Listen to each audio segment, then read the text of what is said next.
Hello everyone, आज हम लोग पढ़ेंगे दिल्ली सल्तनत में अलाउद्दीन खिलजी के बारे में। अलाउद्दीन खिलजी एक बहुत ही क्रूर, निर्दयी, पापी, दुराचारी शासक था।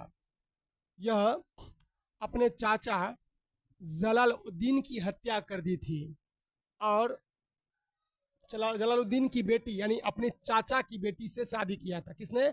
अलाउद्दीन खिलजी। अलाउद्दीन खिलजी बहुत ही महत्वाकांक्षी शासक था। ठीक है, वह अधर्मी शासक था। अलाउद्दीन खिलजी बहुत खराब गुंडा शासक था। लफुआ टाइप का शासक कौन था? अलाउद्दीन खिलजी। देखिए, अलाउद्दीन खिलजी ने 3 उपाधियां धारण की थी। एक उपाधि धारण किया था सिकंदर एशानी की उपाधि। सिकंदर एशानी का मतलब होता है दूसरा सिकंदर। जिस तरह सिकंदर, जिसे अलेक्जेंडर कहा जाता है, सिकंदर को अलेक्जेंडर भी कहा जाता है, पूरा विश्व विजेता बन गया था। अलाउद्दीन खिलजी भी चाहता था मैं पूरा विश्व विजेता बन जाऊं। फिर उसने एक उपाधि धारण किया था यामीन उल खिलाफत। यामीन उल खिलाफत। यामीन उल खिलाफत का मतलब होता है खिलाफत का दाहिना हाथ, राइट हैंड। राइट हैंड, जैसे मेरा ये राइट हैंड है। तो यामीन उल खिलाफत की उपाधि किसने धारण किया था? किसने? अलाउद्दीन खिलजी।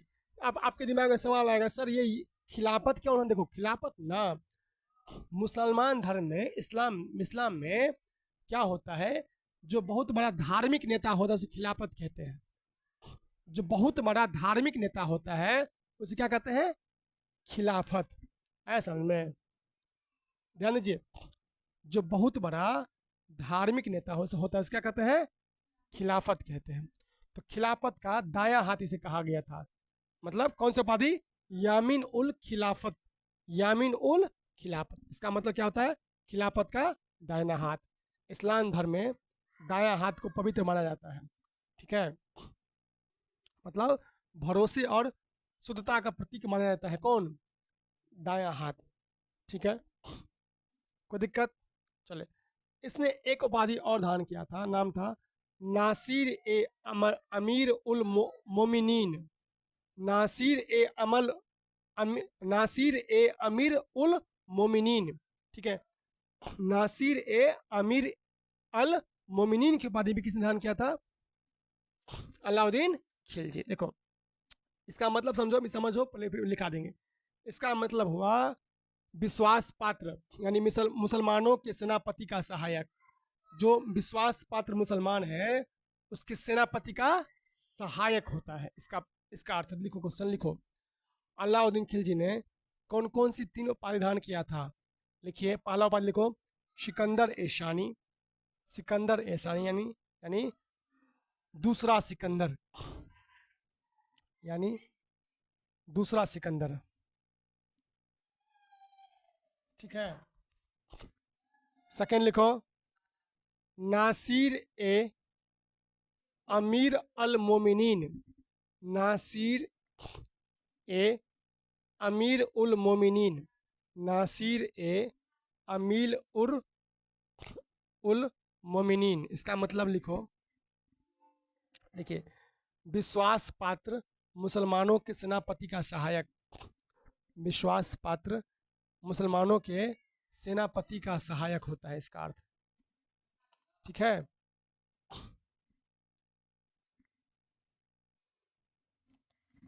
देखो, नासिर का मतलब होता है सहायक। ठीक है, अमीर का मतलब होता है कमांडर, नेता या शासक। और उल मोमिनीन का मतलब होता है सच्चे विश्वास रखने वाले मुस्लिम समाज के लोग। ठीक है, समझ आया? क्या समझ आया बताओ? बोलो कौन? नासिर ए अमीर उल मोमिनीन की उपाधि किसने धारण किया था? अलाउद्दीन खिलजी। चलो, एक उपाधि और लिख लो इसका, यामीन उल खिलाफत। यामीन उल खिलाफत मतलब होता है खलीफा का दाया हाथ। देखो, यामीन उल खिलाफत की उपाधि किसने धारण किया था? अलाउद्दीन खिलजी। अलाउद्दीन खिलजी ने यामीन उल खिलाफत की उपाधि भी धारण की थी। ठीक है, यामीन उल खिलाफत का मतलब होता है खिलाफत का दाहिना हाथ। ठीक है, यामीन का मतलब होता है दाहिना हाथ। यामीन मतलब क्या होता है? दाहिना हाथ। यानी जो खलीफा था, जो बहुत बड़ा धार्मिक पोस्ट था, ठीक है, उसका कौन सा हाथ? दाहिना हाथ कहा गया था। ठीक है, अच्छा,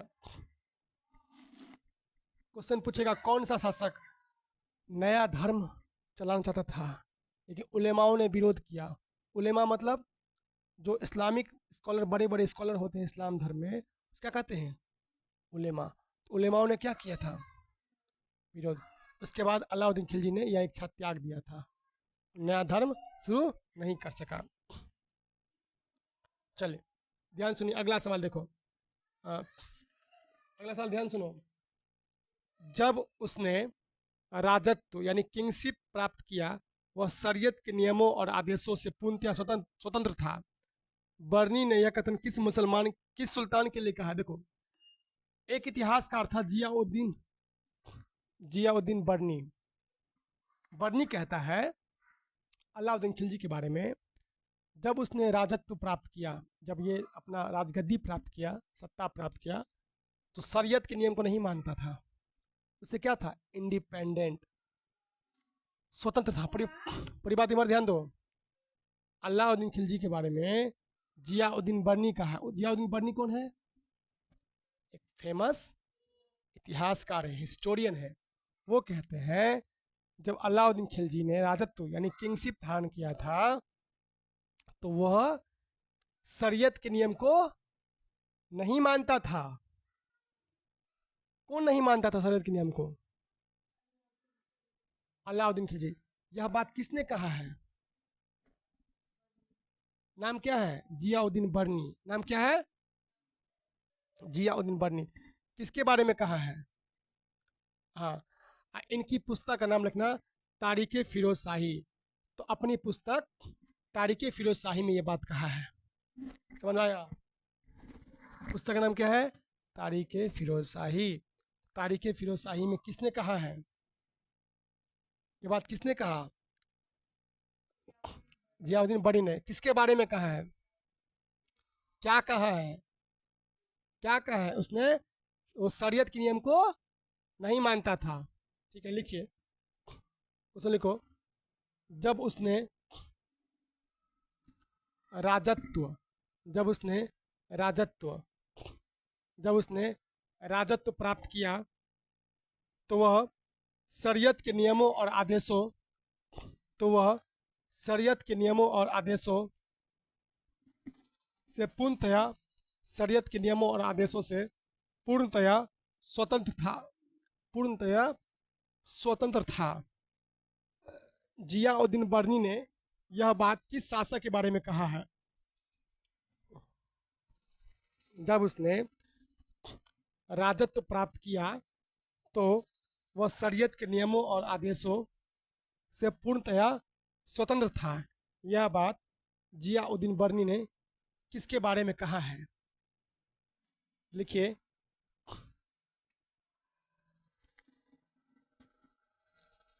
ठीक है, यह बात आंसर लिखो, आंसर लिखो। यह बात किसके लिए कहा गया है? ये बात कहा गया है किसके लिए? अलाउद्दीन खिलजी के बारे में। किसके बारे में कहा गया है? अलाउद्दीन खिलजी के बारे में कहा गया है, एक के बारे में।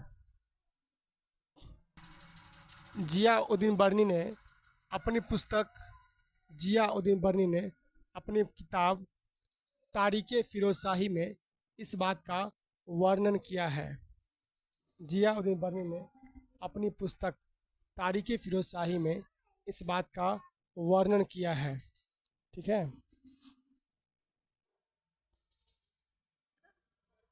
ठीक है। अगला सवाल, अलाउद्दीन खिलजी का एक प्रसिद्ध कमांडर था। कमांडर मतलब होता है सेनापति, जो मर गया मंगोलों से लड़ाई करते समय। जब मंगोल से लड़ाई हुआ ना, तो वो मर गया। कह रहा कौन मर गया?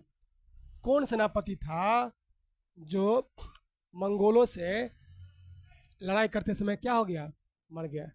आंसर लिखो जफर खान। लिखिए, अलाउद्दीन खिलजी का प्रसिद्ध सेनापति कौन था जो मंगोलों से लड़ते समय मर गया? जफर खान। जफर खान अलाउद्दीन खिलजी के प्रसिद्ध सेनापतियों में कौन था जो मंगोलों से लड़ते समय मर गए? जो मंगोलों से लड़ते समय मर गए। आंसर लिखो जफर खान। जफर खान नामक सेनापति थे जो अलाउद्दीन खिलजी के साथ लड़े थे। ठीक है, अलाउद्दीन खिलजी के पक्ष में थे, मंगोलों के अगेंस्ट थे।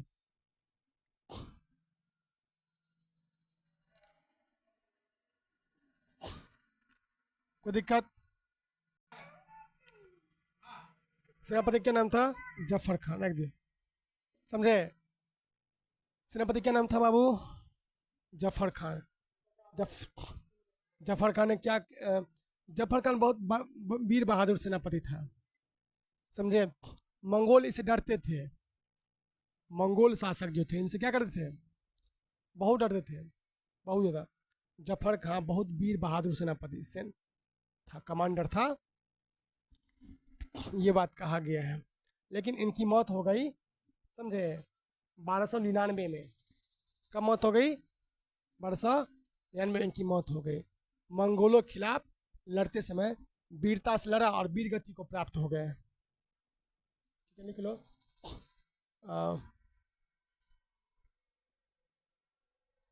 1299 में मंगोलों से लड़ते समय वीर गति को प्राप्त हो गए।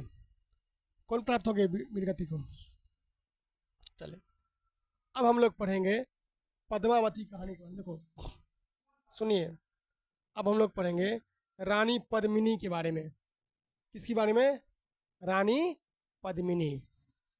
ये ध्यान दो, सुनिए इधर। रानी पद्मिनी कौन था? ध्यान दो। रानी पद्मिनी एक बहुत ही सुंदर महिला थी, एक बहुत सुंदर रानी थी, समझे, जो चित्तौड़ की रानी थी। और उसके पति का नाम था राणा रतन सिंह। राणा रतन सिंह उसके पति का नाम था। और इसके ऊपर फिल्म भी बनाया, मैंने बताया था पद्मावत। पद्मावत नाम की मूवी इसी पर बना है ना, रानी पद्मिनी के ऊपर। तो अलाउद्दीन खिलजी जो था वो चाहता था कि मैं दबोच लूँ, मैं उसको कंट्रोल कर लूँ, अपने हवस का शिकार बना लूँ। कौन? अलाउद्दीन खिलजी किसको चाहता था? रानी पद्मिनी को। बट रानी पद्मिनी पतिव्रता स्त्री थी। वह अपने पति को सिर्फ प्यार करती थी, दूसरे से प्यार नहीं करती थी। पतिव्रता स्त्री क्या करेगी? यही करेगी। उसने अंत में जौहर कर लिया। जौहर क्या होता है? कई सारे सैकड़ों महिलाएं आपस में मिलकर आग लगा लेती हैं जब उनके पास कोई विकल्प नहीं होता है। जब दुश्मन उसको मारने के चक्कर लगा हो, उसका जिस्म हवस को पूरा करना हो, अंत में क्या लगा लेगी? आग। लेकिन वो दुश्मन के हाथ नहीं आएगी। ये राजपूतों में प्रथा थी जिसे हम जौहर प्रथा कहते हैं। क्या कहते हैं? जौहर। समझ आया? आया पूरी कहानी? चलो, ये बात किसने कहा था? ये बात कहा था मलिक मोहम्मद जैसी ने कहा था। ये जो कहानी मैं कह रहा हूँ, ये मैं कहानी अपने मन से नहीं कह रहा। This was told by Malik Mohammad Jayasi. ये कहानी जो है, ये स्टोरी मलिक मोहम्मद जैसी ने अपनी किताब में लिखी थी, है ना? अपनी किताब में ये बात लिखी थी, मलिक मोहम्मद जैसी। मलिक मोहम्मद जैसी हिंदी के एक बहुत बड़े और दूसरे लैंग्वेज के भी एक बहुत बड़े स्कॉलर हुए, विद्वान हुए हैं। ठीक है, कोई दिक्कत? चलो देखिए क्वेश्चन। रानी पद्मिनी रानी पद्मिनी का नाम अलाउद्दीन खिलजी की चित्तौड़ विजय से जोड़ा जाता है। रानी पद्मिनी का नाम अलाउद्दीन खिलजी की चित्तौड़ विजय से जोड़ा जाता है। उनके पति का क्या नाम है? उनके पति का नाम था राणा रतन सिंह। क्या नाम था? राणा रतन सिंह। ठीक है, राणा रतन सिंह। कोई दिक्कत? क्या नाम था बाबू? राणा रतन सिंह। ठीक है, अब हम लोग पढ़ेंगे हजार दिनारी के बारे में। देखो, एक सेनापति था मालिक कफूर, वो हिजरा था। क्या था? हिजरा। हिजरा जानते हो ना? हिजरा जानते हो? जो थोपी बजाता है, इसी करके ट्रेन से में पैसा मांगता है। थर्ड जेंडर था, है ना, मालिक कफूर। तो मालिक कफूर को हजार दिनारी के नाम से, हजार दिनारी के नाम से जाना जाता है। कोई पूछेगा हजार दिनारी किसे कहते हैं, तो क्या बोलोगे? मलिक कफूर को। किसे कहते हैं? मलिक कफूर को। इसे नुसरत खान ने खरीदा था। इसे नुसरत खान नामक व्यक्ति ने खरीदा था। तो लिखो, हजार दिनारी के नाम से किसे जाना जाता है? देखिए, हजार दिनारी के नाम से किसे जाना जाता है? आंसर लिखो, मलिक कफूर को। मलिक कफूर, मलिक कफूर। ठीक है, कोई दिक्कत? मलिक कफूर, मलिक कफूर।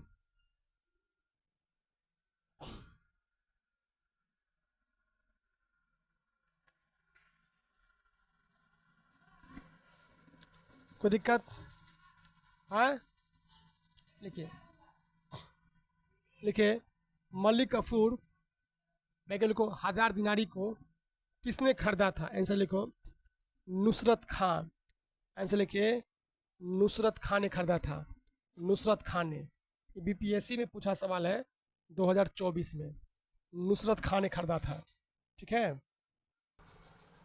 समझ? अच्छा, इसे हजार दिनारी क्यों कहते हैं? क्योंकि 1000 सोना खरीद में देकर खरीदा था इसे। समझे? कितना?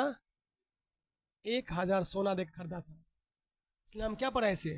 लिख लो, आप लिखिए, हजार दिनारी इसलिए कहते हैं क्योंकि इसे नुसरत खान ने 1000 सोना देकर खरीदा था और अलाउद्दीन खिलजी को सौंप दिया था। नुसरत खान ने इसे 1000 सोना का सिक्का देकर खरीदा था, इसलिए कहा गया हजार दिनारी। हजार दिनारी। ठीक है, इसलिए से हजार दिनारी के नाम से जाना जाता है। ठीक है, समझ आ गया? मलिक कफूर क्या कहा था बुआ? हजार दिनारी। क्यों कहते हैं? क्योंकि 1000 दिनार में नुसरत खान ने से क्या खरीदा, किया था? खरीद लिया था। ठीक है, चलिए देखिए, ये जो मलिक कफूर था, ये जो बताए हिजरा, तो क्या था? हिजरा था, थर्ड जेंडर था। किसने खरीदा था? नुसरत खान ने। ये दक्षिण, अलाउद्दीन खिलजी का जो दक्षिण विजय था ना, दक्षिण विजय मतलब दक्षिण, दक्षिण भारत नीचे वाला भी आकार का जो दक्षिण भारत होता है, उसमें उसने महत्वपूर्ण भूमिका निभाई थी।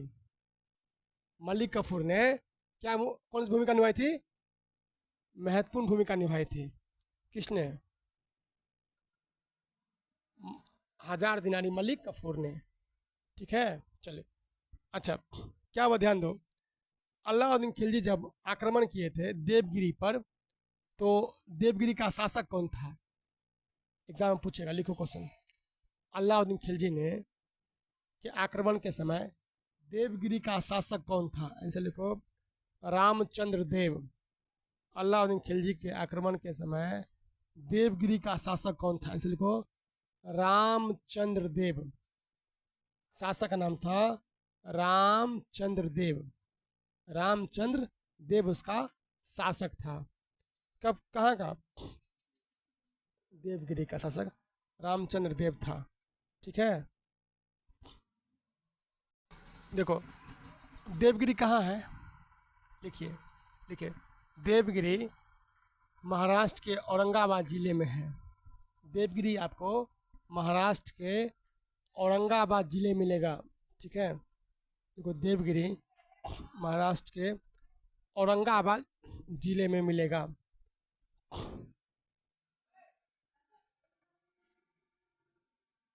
ठीक है, समझ आया? महाराष्ट्र के औरंगाबाद जिले में कौन है? देवगिरी। अच्छा, ये इस पर किसने अटैक किया था? अलाउद्दीन खिलजी। किसके नेतृत्व में? वही हिजरा जो था, मलिक कफूर के नेतृत्व में। नेतृत्वकर्ता कौन था? मलिक कफूर के नेतृत्व में। ठीक है, याद कैसे करोगे? देवगिरी का रामचंद्र देव। राम जी क्या है? देवता है, भगवान है। तो रामचंद्र देव, रामचंद्र देव कहाँ के शासक थे? देवगिरी। देवगिरी कहाँ पे है? महाराष्ट्र। क्या, कौन सा? औरंगाबाद। चलो, तो नहीं भूलना है ना।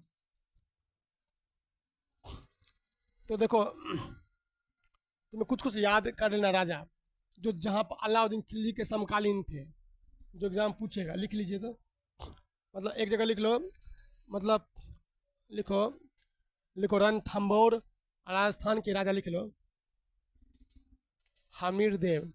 रणथंभौर, रणथंभौर कॉमा लिखो। राजस्थान में शासक जो थे नाम थे हमीर देव। हमीर देव थे, हमीर देव। ठीक है, कौन नाम था बाबू? हमीर देव।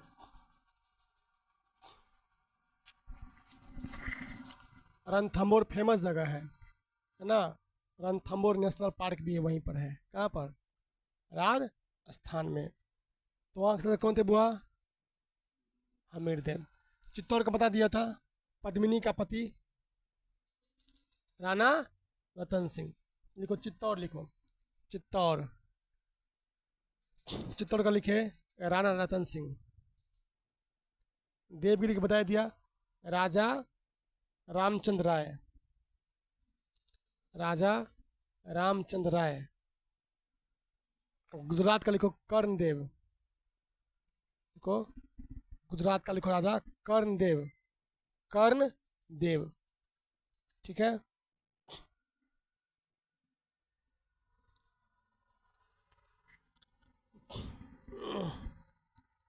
कोई दिक्कत? चले, याद हो गया तो बोलो, बोलो एक बार याद करो। रणथंभौर के कौन थे? हमीर देव। चित्तौड़ के जो राणा रतन सिंह, पद्मिनी के हस्बैंड। और आपको गुजरात के कर्णदेव, गुजरात के देवगिरी के रामचंद्र देव। अच्छा, अब एक क्वेश्चन पूछेगा कि तुमको अरेंज करने के लिए क्वेश्चन पूछेगा, अरेंज करो, बता मतलब अलाउद्दीन खिलजी ने सबसे पहले किसको जीता, उसके बाद किसको जीता, उसके बाद किसको जीता, ऐसे अरेंज करने के लिए, है ना। अरेंज करने के लिए लिख लो, सबसे पहले लिख लो, कुछ कुछ युद्ध लिख लो। गुजरात को जीता अलाउद्दीन खिलजी, लिखो अलाउद्दीन खिलजी ने गुजरात को 1299 में जीता। 1200 सबसे पहले गुजरात को जीता था। ठीक है, फिर किसको, मतलब फिर किसको जीता था? रणथंभौर को 1301 में। 1301 में गुजरात के बाद रणथंभौर। ठीक है, फिर चित्तौड़ को 1303 में। चित्तौड़ को 1303 में। फिर वारंगल को 1310 में, लास्ट में 1309 या 10। ठीक है, वारंगल को सबसे लास्ट में। ये क्रम आपको याद रखना है। ठीक है, सबसे किसको ज़्यादा था? गुजरात को। फिर सेकंड में रणथंभौर, तीसरा चित्तौड़, और चौथा वारंगल। तो कौन था? वारंगल था। कोई दिक्कत? चौथा कौन था? वारंगल। सबसे पहला गुजरात, उसके बाद रणथंभौर, उसके बाद चित्तौड़, उसके बाद वारंगल। ठीक है, चलिए चलिए आगे डिस्कस करते हैं, आगे बढ़ा जाए। हाँ, लिखिए, किस सुल्तान के काल में खालिसा भूमि अधिक पैमाने में विकसित हुई? किस सुल्तान के काल में खालिसा भूमि अधिक पैमाने में विकसित हुई? किस सुल्तान के काल में खालिसा भूमि अधिक पैमाने में विकसित हुई? अधिक पैमाने में विकसित हुई खालिसा भूमि। ठीक है, आंसर लिखो अलाउद्दीन खिलजी। आंसर में लिखिए अलाउद्दीन खिलजी, अलाउद्दीन खिलजी। देखो, खालिसा भूमि क्या होता है जानते हो? राजा की जो निजी भूमि होती है ना, अपना भूमि, उसे कहते हैं खालिसा भूमि। लिख लो। तो खालिसा भूमि क्या है? देखो, राजा की अपनी निजी भूमि, राजा की निजी अपनी भूमि होती है। राजा की निजी अपनी भूमि जो होती है उससे हम लोग क्या कहते हैं? खालिसा भूमि या राज्य की भूमि कहते हैं इसे। ठीक है, तो ये सबसे अधिक किसके समय में था? बोलो, ये खालिसा भूमि सबसे अधिक किसके समय में था? अलाउद्दीन खिलजी के टाइम पर। ये समझ आया? किसके टाइम पर था? अलाउद्दीन खिलजी के टाइम पर। कौन भूमि था? खालिसा भूमि। याद रहेगा ना? कोई दिक्कत? चलिए चलिए अगला सवाल देखो, क्या हुआ? अलाउद्दीन खिलजी बहुत खत्म शासक था। इसने क्या किया पता है?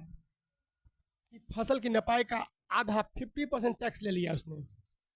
अगर 100 किलो तुम्हारा धान होगा तो 50 किलो उसको टैक्स दो। आधा मतलब फसल की नपाई का आधा राजस्व के रूप में दावा किया था। किसने? 50%। सोचो, मतलब उसने भूमि कर के उत्पादन के 50% कर दिया था। कितना परसेंट? अगर 500 किलो होगा धान तो 250 किलो किसको दे दोगे? राजा को, मतलब राज्य की संपत्ति में तुम डाल दोगे। ठीक है, कोई दिक्कत? कोई पूछेगा तो बताना। देखिए, किस सुल्तान ने भू राजस्व को बढ़ाकर 50% कर दिया था? भू राजस्व बढ़ाकर 50% कर दिया था। आंसर लिखो अलाउद्दीन खिलजी। और मोहम्मद बिन तुगलक ने भी कर दिया था, दोनों ने कर दिया था। अलाउद्दीन खिलजी और मोहम्मद बिन तुगलक ने।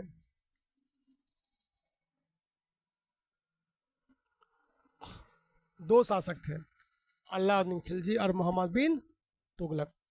दोनों ने 50-50% क्या कर दिया था? टैक्स लगा दिया था।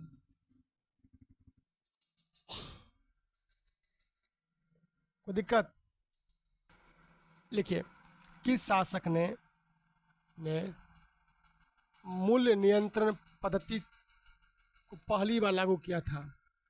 किस शासक ने, किस बादशाह ने मूल्य नियंत्रण पद्धति को पहली बार लागू किया था? आंसर लिखो अलाउद्दीन खिलजी। आंसर लिखिए अलाउद्दीन खिलजी, अलाउद्दीन खिलजी। क्या नाम है? अलाउद्दीन खिलजी। मूल्य नियंत्रण पद्धति को पहली बार लागू किया था। समझे? प्राइस को कंट्रोल करने का विधि किसने लागू किया था? अलाउद्दीन खिलजी ने लागू किया था। ठीक है, चलो, या एक क्वेश्चन लिखो, बाजार नियंत्रण प्रथा किसने लागू किया था? बाजार नियंत्रण प्रथा किसने लागू किया था? आंसर लिखो अलाउद्दीन खिलजी। बाजार नियंत्रण प्रथा किसने लागू किया था? आंसर लिखो, अलाउद्दीन खिलजी।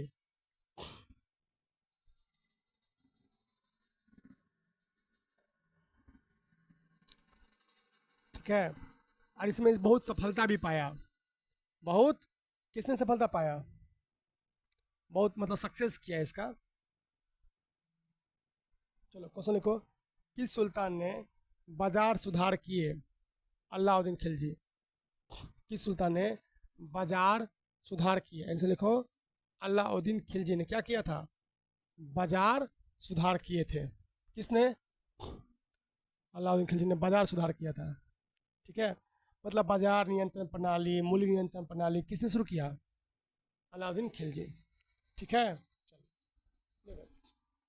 इसने ना एक चीज बनाया था जो सार्वजनिक वितरण प्रणाली, जैसे अभी मिलता है ना कोटा पे चावल मिलता है ना, इसी प्रकार इसने सार्वजनिक वितरण प्रणाली शुरू किया कि सबको बांटने का प्रणाली। मतलब किसने शुरू किया था? लिखिए, किस शासक ने सार्वजनिक वितरण प्रणाली शुरुआत किया था? आंसर लिखिए, अलाउद्दीन खिलजी ने सार्वजनिक वितरण प्रणाली की शुरुआत की थी। सार्वजनिक वितरण प्रणाली की शुरुआत किसने किया था बाबू? अलाउद्दीन खिलजी ने किया था।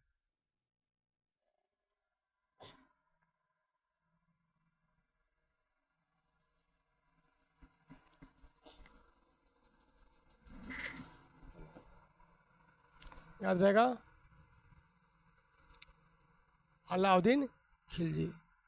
इसने बहुत कुछ बनाया भी था, लिखो अलाउद्दीन खिलजी ने क्या क्या चीज़ बनाया था। लिखिए, हजार खंभा महल, हजार खंभों का महल बनाया था। जमात खाना मस्जिद दिल्ली में है, वो बनाया था। जमात खाना मस्जिद, हजार खंभा महल, और अलाई दरवाज़ा, अलाई दरवाज़ा है ना, और सीरी का किला। ठीक है ना, सीरी का किला भी बनाया था। लिखिए क्या क्या बनाया था? हजार खंभा महल बनाया था, हजार खंभा महल, जमात खाना मस्जिद, कहाँ जमात खाना मस्जिद है? दिल्ली में है। और अलाई दरवाज़ा, और से अलाउद्दीन, और से अलाई, और सीरी का मकबरा 1304 में ये दिल्ली में बनाया था। सीरी का मकबरा कहाँ पे है? दिल्ली में। 1304 में मंगोलों के आक्रमण से बचने के लिए, मंगोल अटैक से बचने के लिए क्या बनाया था? सीरी का दरवाज़ा। ऐसा में तो क्या क्या चीज़ बनाए थे बताओ, याद करो, चार चीज़ बोलो। अलाई दरवाज़ा, हजार खंबा महल, जमात खाना मस्जिद, अलाई दरवाज़ा, और सीरी का मकबरा। सीरी का क्यों बनाया था? लिखो, नोट में लिखिए, सीरी का मकबरा दिल्ली में इसलिए बनाया गया था ताकि मंगोल का आक्रमण से बच सके, ताकि मंगोलों के आक्रमण से बच सके, मंगोल के आक्रमणों से बच सके, है ना, मंगोल के आक्रमणों से बच सके। सीरी का मकबरा, सीरी, ठीक है, सौदीर्घी का रौदीर्घिकार, सीरी का मकबरा।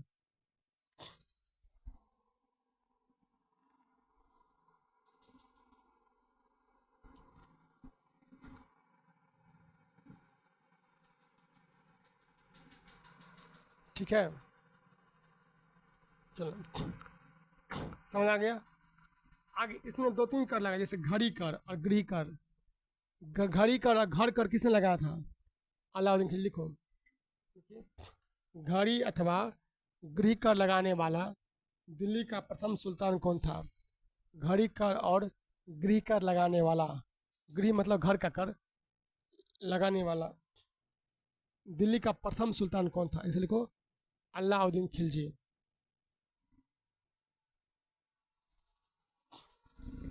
अलाउद्दीन खिलजी। अलाउद्दीन खिलजी। कोई दिक्कत? क्या नाम था बाबू? अलाउद्दीन खिलजी। समझ में आ गया? तो बताइए बताइए, गृह कर किसने लगाया? अलाउद्दीन खिलजी। बताओ, सीरी का दरवाज़ा क्यों बनाया था? मंगोल अटैक से बचने के लिए। ठीक है। हजार खंबे का महल किसने बनाया? अलाउद्दीन खिलजी। पता ना, हजार खंभों का महल किसने बनाया था? खिलजी। अलाई दरवाज़ा किसने बनाया? खिलजी।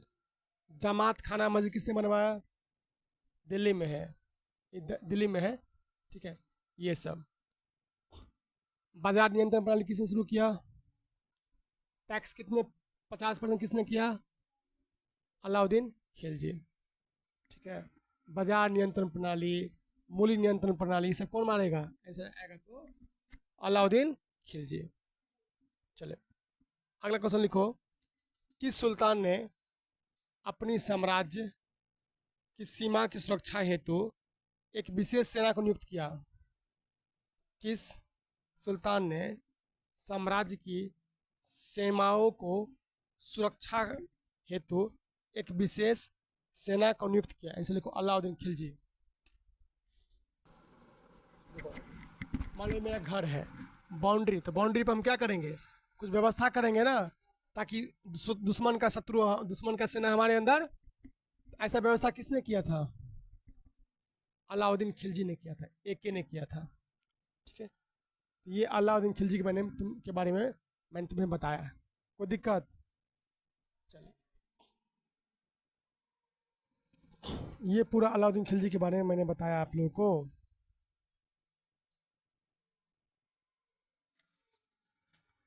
चलो, अगला क्वेश्चन लिखो। 1306 के बाद अलाउद्दीन खिलजी के समय दिल्ली के सुल्तान मंगोलों की सीमा क्या थी? देखो, 1306 ईस्वी के बाद अलाउद्दीन खिलजी के समय दिल्ली के सुल्तान और मंगोलों की सीमा क्या थी? दिल्ली का सुल्तान था अलाउद्दीन खिलजी, और मंगोल की सीमा क्या थी? असल को रावी नदी लिखना है, रावी नदी। आंसर क्या होगा जी? रावी नदी।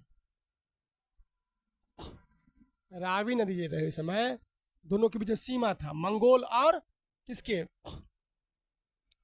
अलाउद्दीन खिलजी के बीच की सीमा थी, रावी नदी। रावी नदी। ठीक है। कोई दिक्कत? बोलिए।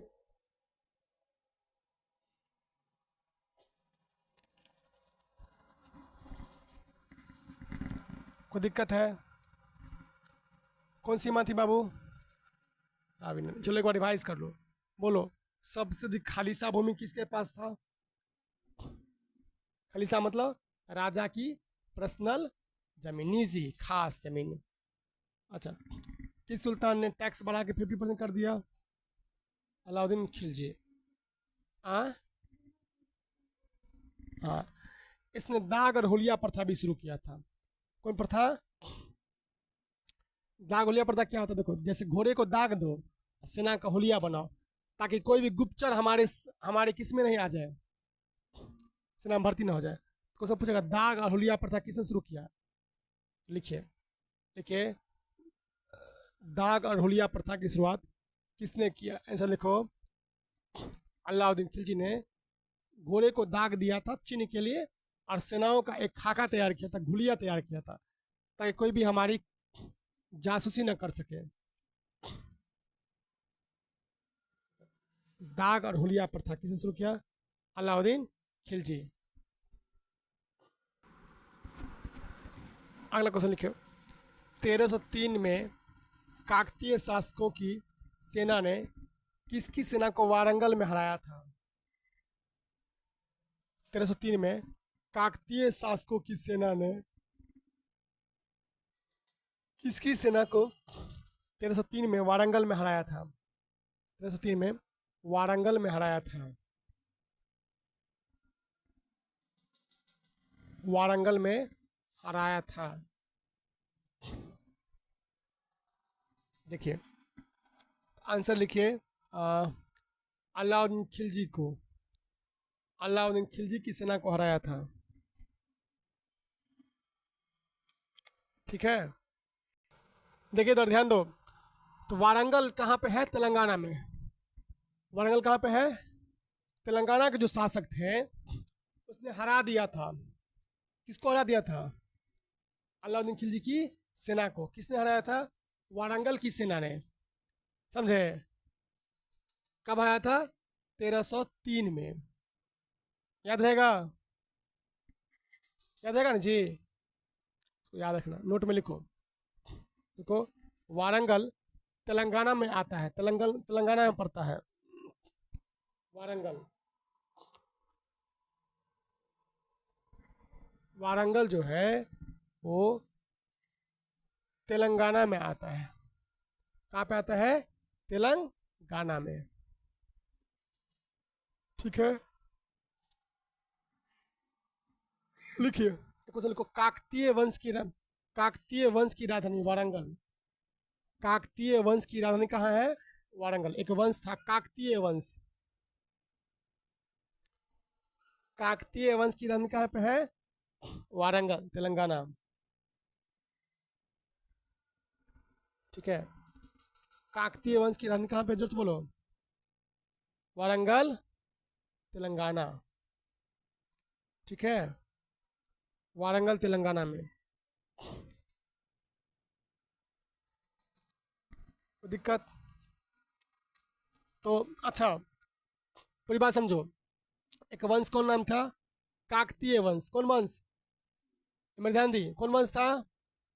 काकतीय वंश की राजधानी कहाँ थी? वारंगल। कहाँ पे है? वारंगल।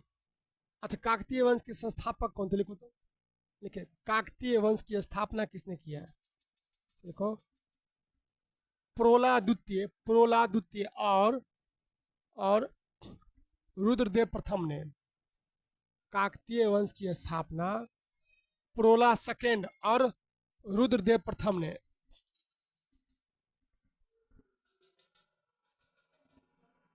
प्रोला सेकेंड, प्रोला द्वितीय या और रुद्रदेव प्रथम ने क्या किया था? काकतीय वंश की स्थापना किया था। अब देखो, काकतीय वंश के अंतिम शासक, प्रथम और अंतिम एग्जाम में खूब आता है। देखो, काकतीय वंश की अंतिम शासक लिखो, प्रताप रुद्र सेकेंड या रुद्रदेव द्वितीय। प्रताप रुद्र सेकेंड या रुद्रदेव द्वितीय।